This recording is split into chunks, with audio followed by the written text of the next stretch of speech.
네, 그럼 본격적으로 기본 이론반 수업 진행하도록 하겠습니다.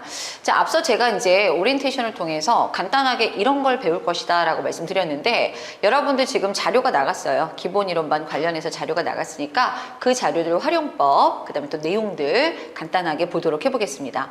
자, 일단 첫 번째로 이 기본 문법 이론을 정리하는 과정이다 이제 말씀을 드렸는데, 자, 여러분들 우리 공무원 그 시험에서 특히 이 기술직 대방고시학원 같은 경우는 나름대로 이제 여러분 딱 주어진 날에 모든 것들을 소화해야 되는 그런 과정이에요.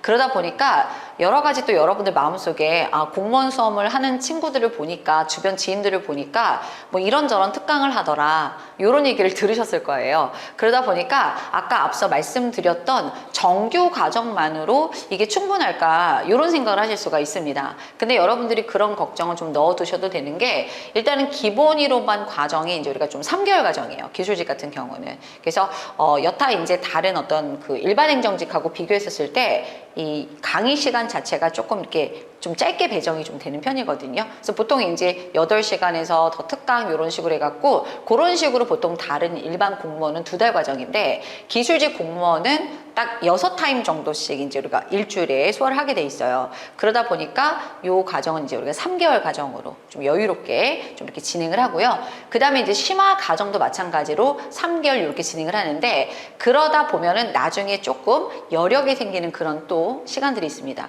그런 것들을 제가 적극적으로 활용해서 작년하고 재작년 다 똑같이 진행을 했는데, 여러분들 이제 아무래도 영어 같은 경우는 바이블 같은 그런 컬인데, 하프 모의고사 같은 거, 이런 것들 들어보셨죠? 그런 식으로 해서 여러분들이 모의고사라던가 특강 같은 그런 개념들을 맛볼 수 있도록 그렇게 또 커리가 채워지게 됩니다. 어쨌든 간에 3개월간에 걸쳐서 기본 문법 이론 전반적인 내용들이 정리가 이루어질 예정이고요. 자, 여러분들 제 교재가 올해 전체적으로 좀 개정이 이루어졌어요. 그래서 기존 교재를 좀 쓰고 싶은 수험생들 같은 경우는 그 교재를 그대로 써도 되는데, 여러분들이 나름대로 이렇게 전체적으로 파트가 순서가 좀 바뀌었다라는 거를 염두에 두시고 거기에 맞춰서 따라와 주시면 될 것 같습니다. 지금 보니까 다 신규 교재들로 이제 바꾸신 상태인데, 이 교재 구성은 컨텐츠가 이렇게 되어 있습니다. 전체적으로 이제 Part 7까지가 이제 되어 있는데, 자, Part 1 같은 경우는 문장의 구조와 동사 유형해서 이렇게 Chapter 1, 그 다음에 Chapter 2, 동사 문장의 오형식으로 정리가 됐고요. Part 2로 넘어가게 되면 동사의 형태라고 해서 이 동사에서 나올 수 있는 여러 가지 문법 요소들이 있죠. 시제라던가 수동태, 그 다음에 또 조동사, 그 다음에 또 가정법 시제를 이번에는 이쪽으로 옮겼습니다. 그래서 여러분들이 그런 생각을 하실 수가 있어요. 아니, 선생님 여기도 어려운데 가정법이라고 쇼? 그죠? 가정법 하면 뭔가 되게 어렵게 생각하시는데, 가정법도 결과적으로는 시제 일치하고 관련된 내용들이에요. 그래서 여러분들이 크게 어려움 없이 여러분들이 여기 시제를 잘 정리하셨으면은 잘 응용해서 진도를 뺄 수 있도록 이끌어 드릴 거고요. Part 3로 넘어가서 Part 4에 이르기까지 소위 말해서 굉장히 중요한 기본 품사를 여러분들이 학습을 하시게 됩니다. 그래서 명사, 형용사, 부사, 그 다음에 형용사, 부사를 학습하시게 되면은 또 거기에 이어서 비교 구문, 요거까지 정리를 하게 되는 과정이고요. 자, 여기까지가 이제 마무리가 됐으면은 Part 5에 여러분들 되게 중요 구간이라고 말씀드렸죠. 동사에서 파생한 준동사를 학습을 하시게 됩니다. 여기가 이제 부정사, 동명사, 분사가 속해 있고요. 이제 여기가 끝나면은 연결사 집단이 나오게 되는데, 연결사 중에서는 좀 결이 다른 전치사를 제가 이쪽에다가 배치를 했습니다. 그러니까 조금 있다가 바로 말씀드릴 거예요. 전치사와 다른 연결사의 근본적인 차이가 무엇인가. 그래서 여기서는 이제 접속사라던가 접속사를 활용한 뭐 명사절, 부사절 개념, 그다음에 관계사 개념, 이런 애들이 여기 뒷부분에서 집중적으로 이루어지게 됩니다. 자, Part 7으로 넘어가게 되면요. 자, 특수구문인데, 특수구문 뭔지 혹시 알고 계실까요? 여기에 들어가게 되면 도치구문, 뭐 강조구문, 부가 의문문, 생략, 이런 애들로 구성되어 있는 그런 애들입니다. 그래서 여러분들 보시면은 이 출제가 이 중에서 좀 덜 중요한 데가 어디요? 라고 물어보시면 딱히 그런 구간은 없어요. 왜냐면은 전체적으로 다 이런 애들이 이렇게 어우러져서 문법 문제가 만들어지고, 이런 문법을 바탕으로 해서 문장이 만들어지는 거기 때문에 어떤 거 하나도 사실 기본 이론반 과정에서는 거를 부분은 없습니다. 그래서 여러분들이 우리에게 이제 한 3개월 정도의 시간 동안 얘네들을 다 처음부터 마지막까지 공략을 하게 될 텐데, 이 시기를 정말 잘 소화를 해내셔야 돼요. 이게 왜 그러냐면은 제가 이제 앞서 말씀드렸던 것처럼 보통 이제 기본 이론반에서 한 번 정리를 하고요. 심화 과정에서 동일한 교재로 한 번 더 우리가 2회 독차를 진행하게 되거든요. 근데 성격은 달라요. 그러니까 심화 이론만 가게 되면은 뭔가 이렇게 켜켜이 이런 개념들을 차근차근 설명할 수도 있지만 거기에 덧붙여서 응용의 개념까지가 들어가게 되거든요. 그러니까 여러분들이 이 전범위를 이렇게 잘 설명을 받을 수 있는 처음이자 마지막 그런 과정이라고 보시면 될 것 같습니다. 그리고 저거 심화 가면은 여러분들에게 이제 아까 약속을 드렸던 것처럼 중요 구조들을 하면서 기존 다른 어떤 일반 행정직 학원에서 다루는 특강 개념의 좋은 강의들을 거기다가 또 배치를 하려고 하거든요. 그러다 보니까 여기서 여러분들이 잘 정리를 하고 넘어가는 게 되게 좀 중요해요. 하실 수 있죠? 네, 그렇게 이제 이렇게 나왔습니다. 자, 그 다음 거 보도록 해보죠. 주간학습 계획표를 통한 학습관리인데, 자, 요거는 우리가 같이 한번 주간학습 계획표 보도록 해볼게요. 여러분들 이거는 우리 대방제자분들을 위해서는 올해 처음으로 이제 제가 실시를 하게 되는 그런 계획표인데요. 여러분들이 많이 호소하는 게 뭐냐면은 어떻게 해야 될지 모르겠어요. 이 말을 진짜 많이 하시는 거예요. 근데 이제 아까도 이제 오리엔테이션에서 말씀드렸지만 각 영역별로 조화롭게 전방위적으로 일주일 동안의 학습이 이루어져야 되거든요. 그러다 보니까 여러분들에게 되게 친절하게 이렇게 준비를 좀 해봤습니다. 잠깐 보시면은 오늘 이제 금요일부터 첫 칸이 시작이 되고 있잖아요. 이거 매주 나갈 거예요. 매주 나갈 건데 지금 금요일 날에 보시면은 이렇게 기본 이론 문법 오전에도 수업을 하시고 그 다음에 오후에도 기본 이론 문법 이렇게 이제 소화가 되실 거 아니에요. 그렇게 되면은 일단은 배웠으면 뭘 해야 된다? 복습이 되게 중요합니다. 그래서 여러분들 여기 이제 간호직 선생님들도 계셔서 좀 약간 제가 아는 척하긴 그런데 이게 뭔가를 우리가 딱 이렇게 인풋 들어온 상태에서 이게 장기 기억으로 갈 때 그 퍼센테이지가 되게 적죠. 손실 분량이 되게 높습니다. 근데 그 손실을 우리가 줄이기 위해서는 되도록이면은 좀 빠른 시간 내에 복습 과정이 이루어져야 된다 그러더라고요. 그래서 제가 뭐 옛날에 듣기로는 장기 기억으로 갈 때 채 20%도 안 남는다 이렇게 되는 거야. 그래서 우리는 어떻게 해야 될까? 그 20% 정도를 계속 반복을 해서 누적을 계속 시켜야 되는 그런 상황인 거죠. 그래서 여러분들 지금 보시면은 복습 과정이 좀 무자비하게 들어가 있긴 해요. 보면은 금요일 날에 봐봐. 저녁 타임 보면 복습 1. 그쵸? 그 다음에 토요일 날 저녁 타임에도 복습 2 들어간 거 보이시죠?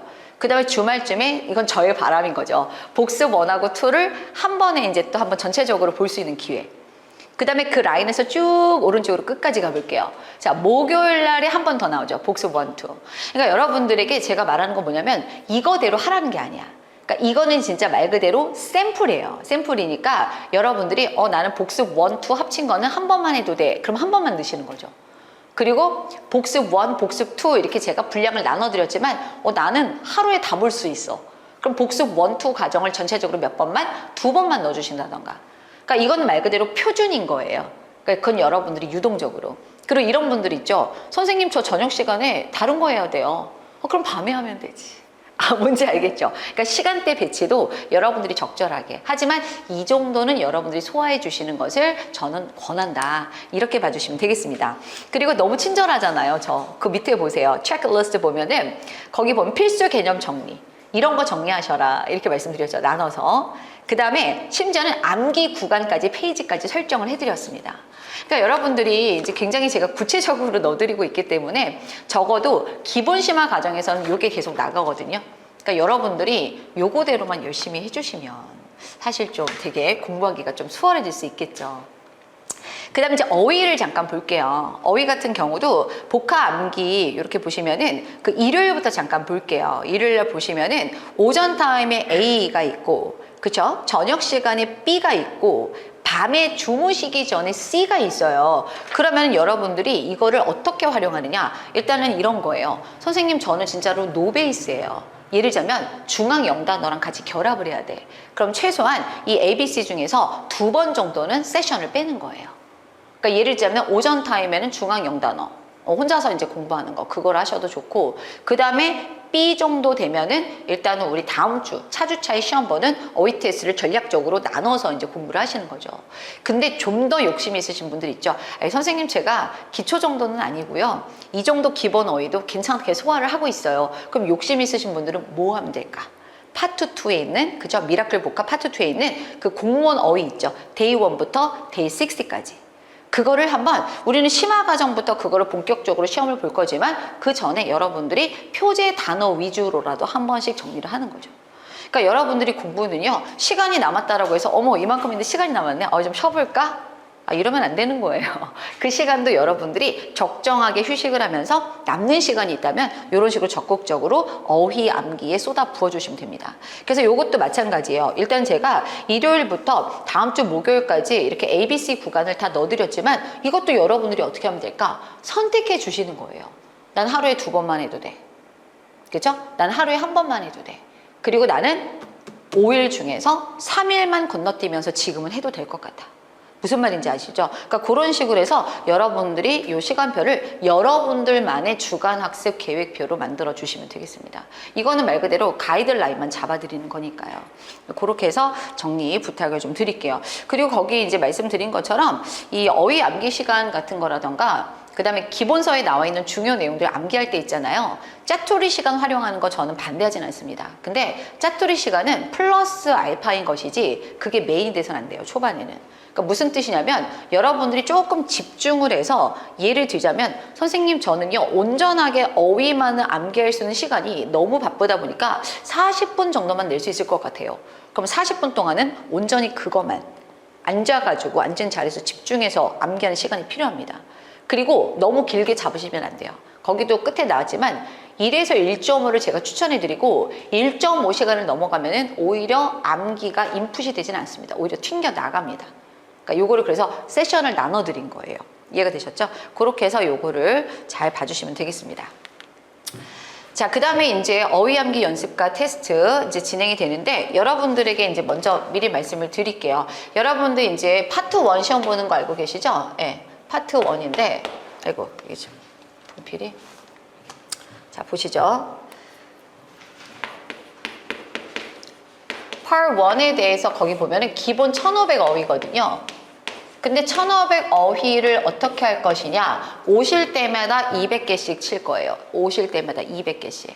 선생님 200개 많은 거 아닌가요? 안 많습니다. 선생님 너무 또 이거 적은 거 아닌가요? 딱 적정해요. 그래서 제가 말씀드렸지만 요 진도대로 테스트를 봐주시되 조금 더 여력이 생기면 그래서 파트 2를 진행하라고 하신 거죠. 말씀드린 거죠.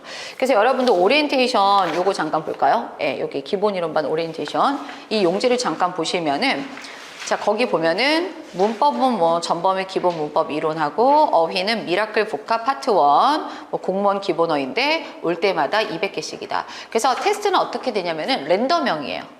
단어가 순서대로 절대 안 나오고요. 랜덤형으로 줄여서 나옵니다. 되셨죠? 그리고 여러분들은 스펠링 쓰라 그러면 죽을 거죠? 네, 그래서 스펠링이 아니라 우리는 그건 필요 없으니까 예, 뜻 쓰는 그런 겁니다. 그리고 그 부분에 대해서는 제가 답지도 같이 드리는데 일단은 이제 여러분들이 그거 좀 보시면서 예, 여기 현강 제자분들 같은 경우는 제가 좀 점수도 좀 확인해 볼게요. 네네. 그렇게 해서 여러분들이 내가 보고 있다 이거를 잊지 마시고 인강 제자분들도 내가 이렇게 보고 있다 이런 마음가짐으로 그렇게 열심히 해주시면 되겠습니다. 자 그렇게 해서 이제 어휘 암기 연습하고 테스트가 진행이 될 거고요. 그 다음에 단원별 테스트를 통한 응용력 배양인데 여러분들 사실 그래요. 테스트를 안 보면 그 사람이 뭘 도대체 잘하고 있는지를 알 수가 없는 거야. 그러니까 여러분들이 테스트를 할지 모의고사를 할지 실전 문제 풀이 이런 것들은 우리의 운명이에요. 수험생의 운명. 우리는 테스트와 함께 살아가는 운명인 거죠. 그리고 결과를 겸허하게 받아들이고 그 부분에 대해서 여러분들이 그 다음 후속 조치에 대해서 고민하고 실천하면 되는 거죠. 그거에 대해서 이힐이 일비할 필요는 없습니다. 그래서 여러분들에게 이제 매번 우리가 단원이 끝날 때마다 사지선다형으로 여러분들이 개념을 잘 잡고 있는지 그래서 개념에 대한 어떤 그런 문제도 있고요. 그 다음에 실전형이 있죠. 예를 들어 뭐 사지선다 영장문이라든가 빈칸에 들어갈 어법성 판단이 있죠. 약간 이제 기본 개념 수준으로 해서 그런 식으로 이제 문제 풀이하는 그런 시간이 있습니다. 그래서 이제 이 부분에 대해서도 예전에는 그랬어요. 자, 주간 테스트 나눠드리고 해설지 나눠드리고 또 이제 가끔씩은 제가 조교 동원해서 채점도 하고 이러기도 했었었는데 이렇게 하니까 뭔가 좀 관리가 조금 미흡한 느낌이 들더라고요. 그래서 작년부터는 어떻게 하고 있냐면은 여러분들 단원별 테스트 보셨죠? 요거 기본 이론반 과정에서는 저랑 같이 풀어볼 겁니다. 예. 그래서 여기 현강 지자분들은 좀 부담감이 있으시겠지만 몇 개 맞췄는지 보겠습니다. 네. 그러니까 인강 지자분들도 헤더진이 보고 있다. 이런 마음가짐으로 같이 풀고 같이 호흡해 주시면 될 것 같아요. 자, 이렇게 해서 이제 우리가 기본 이론반이 알차게 진행이 될 거고요. 그 다음에 이거는 여러분들 여기 강의 요목이죠. 셀러브스 보시면은 뭐 1주차부터 이렇게 쭉 나왔는데 요거는 주차는 좀 무시해 주세요. 그래서 우리가 총 한 12주차. 그 다음에 뭐 중간에 가끔씩 우리가 명절 같은 게 껴있거나 뭐 이런 때가 있어요. 그래서 학원이 문을 닫는데 그날에 마침 또 영어 과목이 걸려있다 이럴 수도 있는데 그럴 때는 주차가 기본적으로 이제 12주차지만 조금 이제 줄어질 수도 있습니다. 어쨌든 간에 저는 계속 수업은 좀 진행을 그렇게 맞춰서 하고 있어요. 자, 그 다음에 기타를 잠깐 보도록 해볼게요. 기타를 잠깐 보시면은 뭐 수험생활과 영어학습 관련 상담은 뭐 저를 찾아오시면 되는 거고, 노베이스 수험생을 위한 추천서로 제가 구체적으로 거기다가 책 이미지까지 넣어드렸습니다. 그래서 이거는 이제 또 보면은 아우 선생님이 이걸 내셨나? 전혀 아니고요. 여기에서 뭘 받으시나? 전혀 아닙니다. 사실 저는 여러분들에게 그런 마음이 있었어요. 그러니까 이게 뭐냐면은 몇 년 전부터 제자분들이 진짜 생기초를 원하시는 제자분들이 있는 거예요.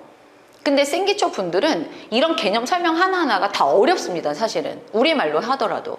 그러다 보니까 완전히 쉽게 진짜 비동사란 이런 것이다 부터 해가지고 그거를 계속 반복해서 연습할 수 있는, 예를 들면 이런 거 있죠. I 하면 빈칸에다가 am 넣고, they가 나오면 are 넣고, 이런 것들 있잖아. 이런 연습 과정이 필요한 분들이 또 분명히 계시더라고요. 그리고 생각보다 되게 실수가 잦은 구간이기도 해요. 그런 기초 부분이.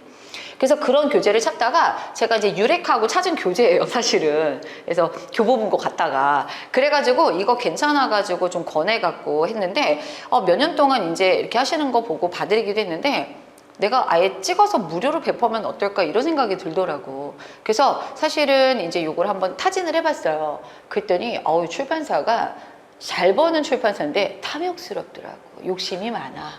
그래서 약간의 조건이 좀 까다롭더라고요. 무료로 저는 풀고 싶은데. 그래가지고 안 맞아서 그냥 이제 실패했어요. 그래서 이거는 여러분들이 혹시라도 진짜 나는 생기초가 필요하다라고 하시는 분들은 요거 1권부터 하시는 거 저는 권해드려요. 그러니까 이게 총 3권으로 구성되어 있는데 1, 2, 3권 중에서 3권은 안 하셔도 돼요.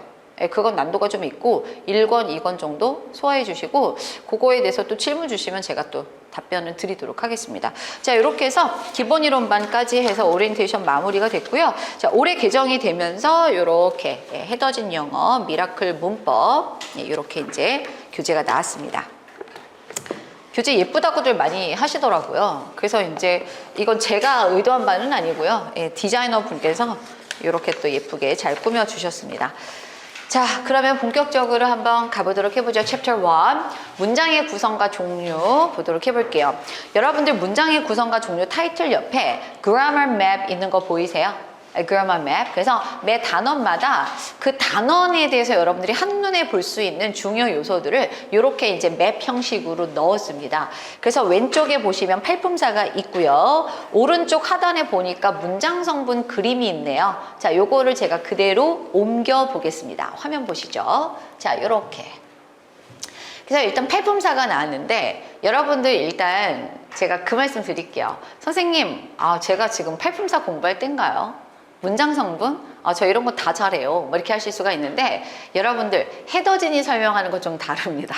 무슨 말이냐면 제가 처음에 이 1교시, 2교시가 되게 중요한데 왜 그러냐면 여기서 배웠던 이런 개념 설명이 마지막까지 가요. 이게 확장을 해서 마지막까지 가. 그래서 이거를 꼭 좀 잘 봐주시기 바랍니다. 자, 먼저 여러분들에게 요거를 먼저 설명을 드리고 가볼게요. 팔품사가 있고 문장 성분 이렇게 있다. 자, 그러면은 여러분들이 항상 이제 마음속으로 갈등 요소 중에 하나예요. 영어를 계속 공부하시는 분들은 품사하고 문장 성분이 뭐가 달라? 비슷한 거 아닌가? 이런 생각을 이제 하시게 되는 거죠. 근데 제가 이렇게 설명을 드려볼게요. 팔품사는 단어 하나가 가지고 있는 이름값이라고 보시면 돼요. 그 단어 하나가 의미도 있고 걔가 하는 어떤 고유의 어떤 기능이 있거든요. 단어 하나에 대한 내용입니다. 근데 문장 성분이라고 하는 것은 단어가 하나일 수도 있지만 여기에 플러스 알파가 더 붙을 수도 있어요. 그래서 여기 문장 성분은 이게 구성이 한 단어로 구성될 수도 있고 뭐 2개, 3개, 나중에는 이만큼 벌크업을 할 수도 있습니다. 근데 중요한 건 뭐냐면 얘네들이 하나의 의미 덩어리를 형성한다라는 사실이에요. 이해가 됐나요? 그래서 팔품사는 단어 하나 가 가지고 있는 그런 어떤 의미, 이름값이 있고 문장 성분은 단어가 하나 그 이상인데 하나의 의미 덩어리를 형성한다. 그리고 명칭상 봤었을 때 팔품사는 사자로 끝나요. 명사, 동사, 접속사, 뭐 관계사 이런 식으로 사자로 끝나게 돼 있고 문장 성분이라는 것은 제가 이제 약자를 많이 쓰진 않습니다. 웬만하면 이제 풀로 다 써드리는데 영어 약자를 쓰는 몇 가지 중에 하나가 바로 이 문장 성분입니다. 들어보셨어요? 주어, 목적어, 보어 이런 애들이 바로 여기에 해당이 됩니다. 그래서 제가 이거를 다시 한번 좀 쪼개서 한번 보여드릴게요. 여기에도 지금 나와 있긴 한데 요거는 제가 순서를 살짝 바꿔서 이제 설명을 좀 드려보겠습니다. 자, 여러분 영어에서 되게 중요한 품사를 꼽으라고 하면은 어떤 품사를 꼽을 수 있을까요? 여기 한눈에 이제 요런 애들이 있는데 뭐가 좀 중요해 보입니까? 다 중요하죠, 사실은. 그쵸? 지금 뭐라고 말하기 힘들죠. 근데 굳이 이제 꼽는다라고 하면은 영어를 비롯한 특히 서양어들이 그런데 동사가 굉장히 중심입니다. 그래서 우리말 같은 경우는 이제 용언인가요? 용언이라는 개념으로 뭐뭐 다 이런 식으로 표현을 하게 되는데 문장의 맨 끝에 있기도 하고 보통 용언에는 동사하고 형용사 정도가 포진이 되어 있죠. 근데 영어는 완전히 달라요.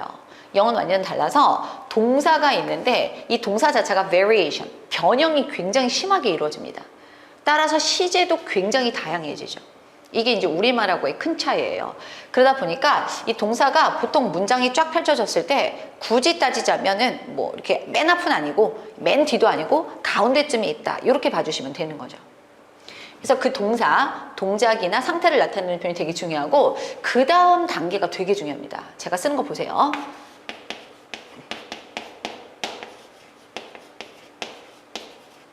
네, 이게 되게 중요합니다. 그래서 보통 제가 동사 포함해서 얘네들을 주요 사품사라고 하고요. 그 다음에 동사를 제외하고 이 세 가지를 일컬어서 제가 주요 상품사라고 여러분들에게 강조하고 있어요. 그래서 여러분들 앞으로 제가 3의 원칙이 뭐죠? 주요 상품사가 뭐죠? 3이 뭐죠? 라고 하면은 여러분들의 첫 글자를 따서 말씀해 주시면 됩니다. 자, 우리 한번 해볼까요? 현강 제자분들 같이. 자, 시작. 명, 형, 부. 이해되셨죠? 네. 그래서 앞으로 3의 원칙 하면 명령부라는 것을 잊지 마시기 바랍니다. 자, 그래서 얘네들이 왜 중요하냐? 여러분들 여기만 딱 봐도 느낌이 딱 와요. 보면 알겠지만 얘네들은 벌크업이 되는 애들이에요. 덩치가 커진다는 얘기입니다. 그러니까 명사, 명사구, 명사절, 형용사, 형용사구, 형용사절, 그 다음에 부사, 부사구, 부사절. 그러니까 얘네들이 장차 이만큼 커지는 거죠. 그러니까 여러분 수험생들이 되게 이제 못하는 구간이 이런 거예요. 뭐냐면은 명사로 문제가 나왔을 때는 잘해. 짤막하니까 잘해. 근데 이게 명사절로 이렇게 나오게 되면은 같은 기능을 하는데도 힘들어하는 거예요. 덩치가 커졌다고. 그래서 제가 아까 1, 2교시 되게 중요하다고 말했잖아요. 이 개념을 여러분들이 정말 잘 받아들이셔야 돼요. 그럼 나중에까지 되게 편안해집니다. 자, 요런 개념이고요. 그래서 이거 외에 이제 뭐가 있느냐. 영어는요, 명사를 대신해주는 이 대명사가 발달이 많이 돼 있어요. 나중에 배우지만 좀 대신하는 개념들이 많이 중요하고 발달이 되어 있는데 대명사만 하더라도 여러분도 한번 배운 거 제가 한번 훑어볼게요. I, mine, me, mine. 자동으로 나오죠. You, your, you, yours 뭐 이런 거 인칭 대명사예요. 인칭 대명사. 그 다음에 this, this, that, those 해서 이것저것 그거 돼가지고 지시 대명사라는 것도 있었고 뭐 언제 어디서 누가 어떻게 뭐 이런 거 있잖아요. 이제 어쨌든 간에 그 중에서 언제 이거는 의문 부사고 뭐 who, 누가, whom, 누구를 뭐 이런 거 what, 무엇, 의문 대명사입니다. 또 관계대명사라는 것도 결과적으로 대명사의 한 축이에요. 그래서 어쨌든 간에 대명사가 이제 팔품사 중에 하나를 차지하고 있습니다. 자, 그 다음에 전치사 접속사가 있는데, 자, 요건 우리가 좀 썰을 풀고 가야 되는 구간이에요. 전치사 접속사는 일종의 연결사 개념이다라고 말씀드렸습니다. 그래서 이제 우리는 좀 후반부에 이 연결사 개념 공부하실 때 얘네들을 나란히 학습을 하시게 되거든요. 근데 이 전치사라고 하는 애는 좀 특수성이 있습니다. 자, 보시죠. 둘 다 뭔가를 연결하긴 연결합니다. 근데 연결을 하는데 누구를 연결하느냐? 자, 여기 잘 보세요. 전치사는 앞 구조, 앞 문장이나 앞 구조에 누구를 연결하는 기능을 하느냐? 명사나 명사 비스무리한 애를 연결하는 기능을 합니다. 되셨죠? 그러니까 이 전치사라는 애들은 여러분들 뭐 from이라던가 at, in 뭐 이런 애들을 나타내는 건데 이런 애들 뒤에는 절대로 주어, 동사 이런 애들 못 온다는 거죠. 명사라던가 명사 비슷한 애들, 소위 말해서 명사, 대명사, 동명사 뭐 이런 애들이 나오게 됩니다. 그래서 여러분들 요거를 딱 보시면은 일단 전치사 더하기 명사로 이루어진 어구다 이런 식으로 받아들일 수가 있어서 제가 얘네들은 수업 시간에는 전치사 더하기 명사로 이루어진 어구다 전명구라는 이름으로 압축해서 부를 예정입니다. 이해되셨죠? 자, 그 다음에 접속사는 100%는 아니지만 대체적으로는 접속사 뒤에는 누가 나오게 되냐면은 자, 주어와 동사가 나오게 됩니다. 주어와 동사. 그래서 여러분들이 뭐 조금 있다가 이제 바로 나오지만 구하고 절이라는 개념을 좀 이해를 하셔야 되는데 구하고 절이라는 애들은 말 그대로 단어가 2개 이상으로 구성된 애들이에요. 이해되셨죠? 절도 마찬가지예요. 단어가 2개 이상으로 구성이 됐는데 구에는 여러분들 한번 요건 해볼까요? 주어 동사 관계가 있을까요? 없을까요? 예, 전명구에서 보신 것처럼 이거는 주술 관계가 없습니다. 하지만 절이라는 개념은 얘네들이 일종의 절이 되는 거거든요. 주어도 있고 동사도 있는 거 보이시죠? 주술 관계, 주어 동사 관계가 있는 것을 절이라는 표현을 쓰게 됩니다. 어때요? 좀 맵을 좀 그려드리고 있는데 좀 이해가 되고 계신가요? 그래서 여기서 이제 여러분들하고 저하고 좀 이렇게 찰떡호흡이 좀 나야 되는 거지. 개념도 좀 제가 A 하면은 아, B 말씀하시는 거구나. 이런 식으로 해서 좀 나와줘야 돼요. 그 다음에 항상 저는 궁금한 게 이제 감탄사는 왜 저기 껴있을까? 뭐 이런 건데, 와우! 뭐 이런 거 있잖아요. 아! 이런 거. 그런 것들도 어쨌든 간에 정식 팔품사에는 들어갑니다. 우리 시험엔 뭐 당연히 출제 비중이 전혀 없어요. 이렇게 해서 우리가 주요 사품사, 그 다음에 또 다시 빼서 주요 상품사, 그 다음에 기타 등등 나머지 3가지 요소들에 대해서 정리가 이루어졌습니다. 자, 이제 여기까지인데 그러면 이제 문장 성분을 좀 봐야 되거든요. 그러면은 이제 우리는 또 그런 생각을 하는 거야. 그럼 도대체 문장 성분은 뭐냐? 그래서 제가 썼죠. 예, 하나의 의미 덩어리를 구성하는 애들이다라고 했는데 그 부분에 대해서 한번 또 이 품사하고의 연계성이 뭔지를 보도록 해보겠습니다. 자, 여러분들 문장 성분은 보통 동사를 활용해서 만들어진 의미 덩어리가 있어요. 동사를 활용해서 만들어진 의미 덩어리인데 걔네들은 보통 우리가 서술어다 이런 표현을 쓰고 있습니다. 근데 이제 요거는 제가 혼용을 해서 그냥 뭐 이렇게 문장 성분도 동사죠. 이런 식으로 해서 이제 할 예정이에요. 자, 그 다음에 어떤 애가 있냐면은 영어는 이렇게 서술어를 기준으로 했었을 때 문장의 배치를 잠깐 보세요. 서술어가 이렇게 있으면 그 서술어 앞에 문장의 시작이라고 볼 수가 있겠죠. 거기에 들어가 있는 그 우두머리들이 있어. 걔네들을 일컬어서 주어라는 표현을 쓰게 됩니다. 주어. 됐죠? 그러니까 서술어를 기준으로 그 앞에 있는 애가 주어가 돼요. 무조건.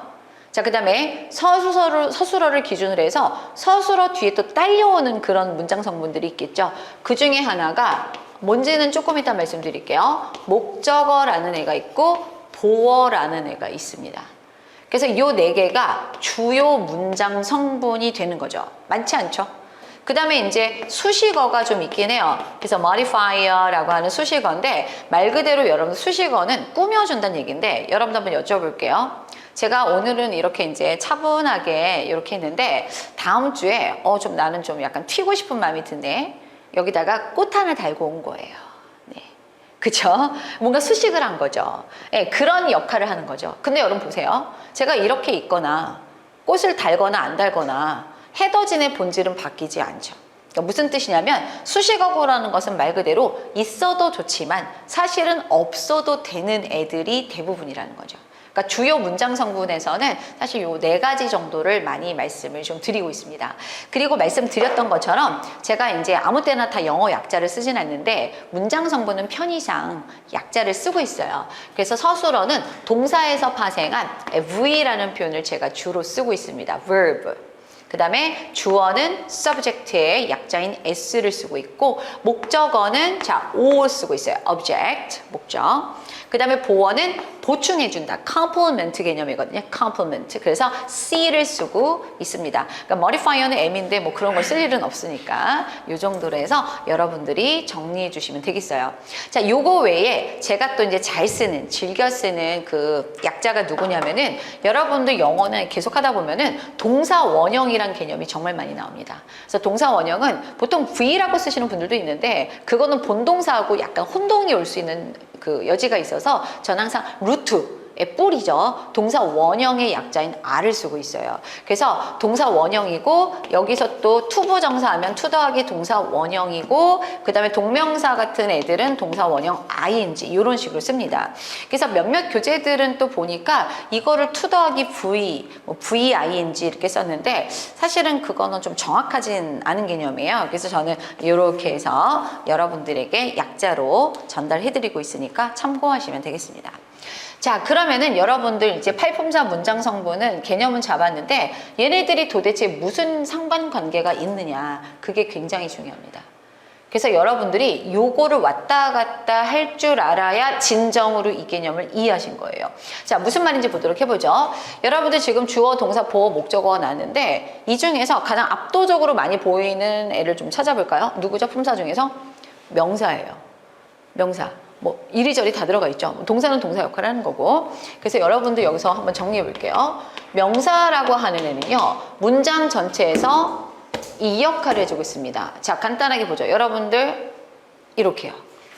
자, 가위바위보 해볼까? 주먹, 보 되셨죠? 그래서 명사가 문장에서 하는 역할은 주어, 목적어, 보어입니다. 유체제만 외우세요. 주먹, 보 되셨죠? 그래서 주어, 목적어, 보어 역할을 해준다. 됐죠? 그래서 주요 3품사가 중요하다라고 했으니까 두 번째로 형용사가 하는 역할 보도록 해보죠. 자, 형용사는 일단 문장 성분 보호 역할을 합니다. 참고로 형용사는 조금 이따 교재 보겠지만 이 세상에 존재하는 명사들 있죠. 대상들의 상태나 성질을 나타내는 표현이에요. 그러니까 예를 들자면은 오늘 같은 경우가 날씨가 뭐 sunny, 화창한 이런 것도 형용사가 되는 거고 저에 대해서 이제 나타내주는 형용사 몇 가지만 꼽는다라고 하면은 저는 되게 왠지 모르겠지만 착해 보이잖아요. 아닌가? 네, 그래서 good, 그쵸? 그 다음에 또 친절한, 뭐 kind, 그 다음에 열심히 공부했으니까 뭐 intelligent 이런 것도 한번 붙여주시고요. 또 이제 뭐 알 수는 없지만 rich, 그죠? 뭐 이런 식으로 해서 여러 가지 뭐 사람이나 사물에 이렇게 이제 성질이나 상태를 나타내는 표현 있죠? 그게 형용사예요. 그래서 그 형용사는 일단 보호 역할을 합니다. I am kind, 나 친절해. 내가 친절하다고 보충해주고 있죠. 그 다음에 또 이런 것도 가능해요. A kind teacher. A kind teacher. teacher라는 명사를 뭐 해주고 있죠? 꾸며주고 있죠. 예, 그래서 좀 있어 보이게 명사 수식입니다. 근데 여러분들 대답해 보세요. 어쨌든 간에 뭐 누구를 수식하든 간에 수식어구는 메인 문장 구조는 아니에요. 무슨 말인지 알겠죠? 예, 수식을 한다라는 거는 뭐 있으면 좋은 정도. 자, 그 다음에 부사 볼게요. 그러면은 부사는 도대체 이 중에서 어떤 역할을 하느냐? 놀라운 게 문장 성분에 1도 없는 거예요. 써볼게요. 문장 성분에 포함되지 않는다. 문장 성분이 아니다. 그러면은 이게 말씀드렸던 거하고 약간 위배되는 느낌인 거야. 선생님 주요 3품사 명령부라고 이렇게 빨간색으로 동그라미까지 쳐줬는데 쟤 아무것도 아니네요. 장차 아주 중요한 역할을 하게 됩니다. 우리가 문제를 풀 때. 그쵸? 그래서 여기서 여러분들이 이걸 유추해 볼 수가 있어요. 뭐냐면은, 부사라는 것은 문장 성분이 아니라고? 그럼 무슨 역할을 하지 않는데 얘도 수식 기능이 있어요. 그럼 한번 대답해 볼게요. 명사를 꾸며주는 건 누구라고요? 형용사. 그럼 장차 동사 꾸며주는 건 누굴까? 부사. 뭔지 알겠지? 형용사 꾸며주는 거 누구? 부사. 부사를 꾸며주는 거? 부사. 문장 전체를 꾸며주는 거? 부사 뭔지 알겠죠? 갑자기 사과 생각나네요.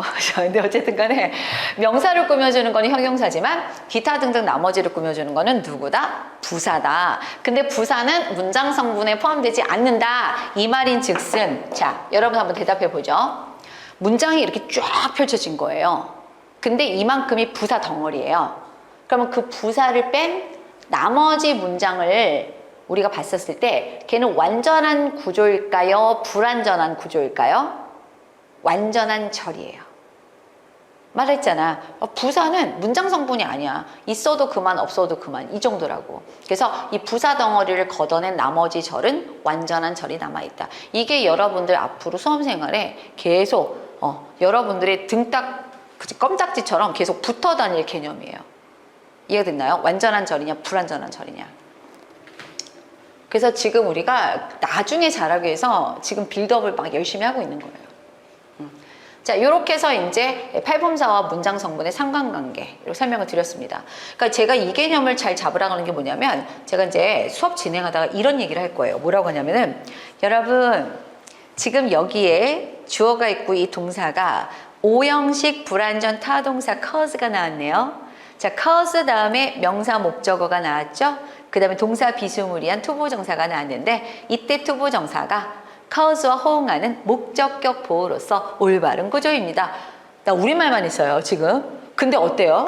지금 들으면서 아는 것 같기도 하고 근데 또 어떤 분들은 쟤 뭐라니 이런 생각이 들 수도 있다는 거지. 그래서 그런 개념들을 이해하기 위해서 이 과정이 중요하다. 이해되셨죠? 자, 이렇게 해서 우리가 그라머 맵에 대해서 제가 디테일하게 설명드렸습니다. 자, 그러면 여러분들 한 페이지 넘겨볼게요. 자, 이거는 교재를 통해서 한번 보도록 해보겠습니다. 자, 여러분들이 지금은 개념만 봤는데 여기는 구체화시킨 애들이 나오고 있습니다.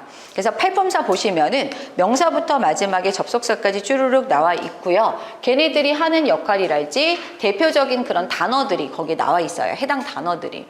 근데 제가 이미 개념들은 설명을 드렸죠. 그리고 여러분들이 혹시라도 단어들을 보면서 이런 애들이 명사구나, 이런 애들이 뭐 형용사구나, 요 정도 가져가시면 되겠습니다. 자, 그 다음에 오른쪽으로 넘어가 보도록 해볼게요. 자, 문장 성분이 나왔는데 분명히 다르죠. 하나의 의미 덩어리예요. 문장 성분은. 그래서 서술어, 동사를 기준으로 해서 앞쪽에 있는 주어, 보통 동작의 주체를 많이 나타내죠. 자, 그 다음에 목적어하고 보호를 잠깐 보도록 해보겠습니다. 여러분들 보호는 어찌됐던 간에 보충해주는 애라고 보시면 돼요. 예를 들자면 주어인 명사를 보충해 줄 수도 있고 아니면 목적어로 등장하는 목적어를 보충해 주기도 합니다. 말 그대로 보완의 개념이죠. 근데 목적어라는 거는 요건 좀 어려워. 자, 저를 잠깐 보시죠. 제가 저쪽에 계신 분에게 선생님께 좀 말씀드려볼게요. 갑자기 이제 기습 고백을 좀 해보겠습니다. I love you. 고개를 끄덕이셨거든요. 무슨 의미시죠, 선생님? 받아들이겠노라 이런 건가요? 감사합니다. 자, 근데 I love you라고 했는데 여러분들 이 문장을 잠깐 볼게요. 이게 참 목적어를 잘 이해를 해야 되거든. 그러니까 보면은 우리는 이제 짬이 찼으니까 얘가 동사라는 거를 알아요. 근데 영어는 기억하시죠? 어쨌든 동사 앞에 있는 얘를 우리가 뭐라고 약속했죠? 주어다라고 이제 부르기로 약속을 한 거예요. 근데 솔직히 동사 뒤에 뭐가 올 수 있어? 보호도 올 수 있고, 그쵸? 목적어도 올 수 있잖아요. 근데 얘가 보호냐? 보시면 알겠지만 나는 너를 사랑한다는데 나를 보강해 주는 게 너예요? 아니죠. 보충해 주는 개념은 아니죠. 그것보다는 이런 느낌 어떨까? 이 동작에 영향을 받는 대상, 의미적으로. 동작에 영향을 받는 대상. 여러분 대상을 영어로 뭐라 그러는 줄 알아요? 대상? 그 영향을 받는 대상? 대상을 오브젝트라고 해요. 오브젝트, 대상. 그래서 대상어라고 해, 얘네들을. 근데 우리는 좀 더 익숙한 표현으로 뭘 많이 쓰고 있죠? 목적어라는 표현을 써주는 거죠. 그러니까 엄밀하게 말하면 타동사 뒤에 있는 이 명사를 목적어라고 하는데 지금은 사실 자타 구분 아직 안 하고 있잖아요. 그러니까 여러분들이 동작에 영향을 받는 대상을 목적어라고 하는구나. 요 정도만 알고 계셔도 되겠습니다. 되셨나요? 그래서 거기 날개 부분 볼게요. 요거는 교재를 통해서 간단하게 정리하고만 넘어갈게요. 날개 부분 포인트 보여요, 여러분들? 거기 잠깐 볼게요. 똑같은 예문이에요. Heather loves her students 이렇게 나왔거든요. 헤더는 자신의 제자들을 사랑한다 이런 뜻인데 이거를 우리가 품사와 문장 성분상의 구분이 달라질 수 있다는 거죠. 자, 품사적 구분 보도록 해보죠. Heather 명사예요. 조금 더 나중에 디테일하게 들어가면은 고유 명사입니다. 이름을 나타내는. 그 다음에 loves 동사인 거 보이시죠? 자, 근데 단어 하나 her도 쪼갤게요. her 그녀의 인칭 대명사입니다. 그 다음에 student 명사입니다. 되셨죠? 자, 근데 그 두 번째 보시면은 문장 성분상의 분류입니다. loves 동사죠. 자, 그럼 headers 앞에 있는 무조건 뭐가 되는 거야? 주어, 오케이. 근데 동작의 영향을 받는 데상 하나의 의미 덩어리 쫙 밑줄쳐져 있죠. her student 여기까지가 뭐가 되는 것이다? 목적어 이렇게 되는 거죠. 그래서 여러분들 아마 이전에는 애매하게 이 두 개 개념이 섞여 있었다라고 하면은 오늘부터는 정확하게 팔품사는 이런 것이다. 문장 성분은 이런 것이다. 그리고 품사와 문장 성분의 상관관계는 이렇게 저렇게 연결이 되어 있다. 요거까지를 정리를 잘 해주시면 되겠습니다. 개념 이해하셨죠? 그래서 일단은 이렇게 해서 우리가 좀 한 타임 좀 마무리를 하도록 할 거고요. 여러분들 거기 유닛 3 잠깐 보세요. 유닛 3 보면은 구하고 절이라는 개념이 나와 있어요. 근데 이게 바로 뭐냐면 제가 말씀드렸죠. 명령부, 이 주요 3품사는 벌크업의 과정이 있을 수 있다는 거죠. 그러니까 명사에서 명사구, 명사절. 형용사에서 형용사구, 형용사절인데 여러분들 우리가 구하고 절이라는 개념은 지금 현재 상태로는 너무 가혹할 정도로 어려운 구간입니다.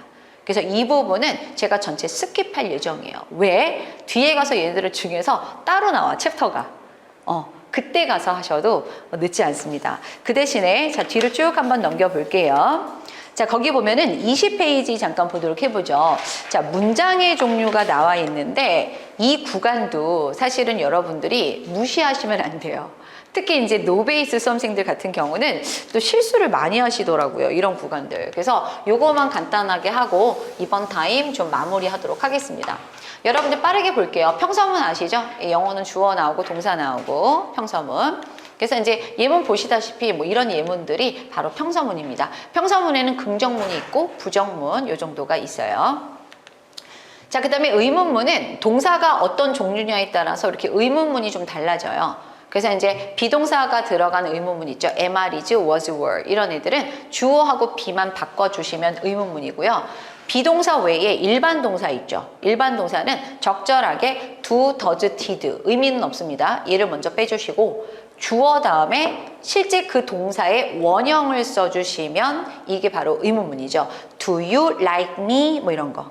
되셨죠? 그 다음에 의문사가 혹시 필요하시면 의문사는 항상 맨 앞에 배치해 주시는 게 바로 의문문의 어순이 되겠습니다. 그래서 여러분들 보시면 Are you ready to blah blah? 뭐 이런 거. 그 다음에 Do you know? 일반 동사는 Do you? 동사 원형 이런 식으로 의문문을 만들어 주시고요. 자, 그 다음에 명령문은 요거 꼭 잊지 마세요. 명령을 할 땐 보통 저 사람한테 하는 게 아니라 내 앞에 있는 you한테 명령을 하게 됩니다. 그래서 you를 생략하고 동사 원형으로 써주시는 게 바로 이게 명령문이라고 봐주시면 돼요.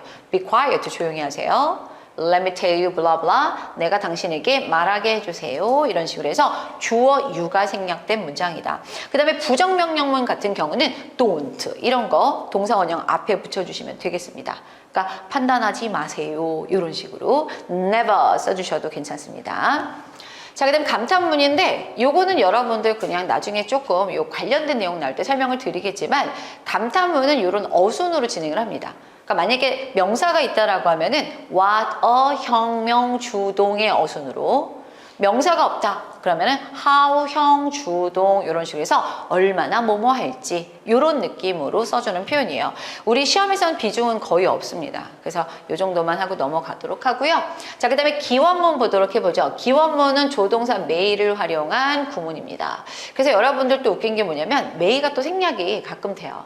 그래서 이렇게 고지고대로 다 써도 돼요. 당신이 매우 행복하기를 이런 식으로. 그러니까 may 다음에 뒤는 동사 원형인데 여러분들 이런 표현 들어봤죠? God bless you. 신이 너에게 축복을 내리기를. 근데 갓은 3인칭 단수라는 개념인데 bless에 es가 안 붙은 거야. 이유가 뭘까? 앞에 may가 생략됐기 때문입니다. 그래서 이런 식으로 해서 문장의 어떤 그런 종류 이렇게 간단하게 살펴봤습니다. 자, 휴식 시간 취하시고요. 그 다음에 또 본격적으로 Chapter 2 진행하도록 하겠습니다. 네.